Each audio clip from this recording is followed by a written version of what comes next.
I mean, I think you should be creative as far as, I mean, you have a platform which is about the size of a step, you know, and there's so many things you can do as far as general movement patterns that doctors can put people through, that we move through life, push patterns, pull patterns, you know, squat patterns, lunge patterns, and that's really what gets people better and gets them back into life, you know, and not doing any kind of crazy exercises. I mean, it's just some basic things that, you know, that you can be creative with based on that person, what their needs are. And you just take it case by case with each individual. Cool. In conjunction. We use TheraBands. We like to use those. We use a lot of the foam rollers for isometrics. So we'll have them, for example, if they have weak adductors, we'll have them stand on the unit, have them squeeze a foam roller for adductors.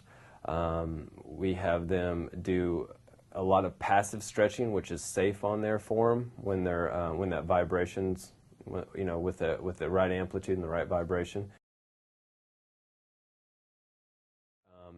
From the research I've read on whole body vibration, the vertical amplitude, I mean, that's what they originally designed it for. The vertical amplitude is what helps build bone density in a safe manner.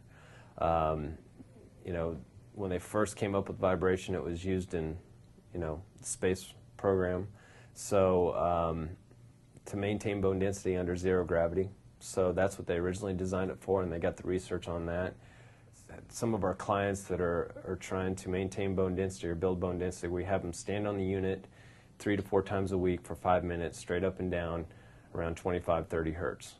I think it's going to benefit it through all the hertz, but you get the most amplitude at that lower frequency. And so that's going to help not only with proprioception, but also build bone density over a period of time and maintain bone density. Of course, if somebody's pregnant, we don't put them on there. We see more athletes and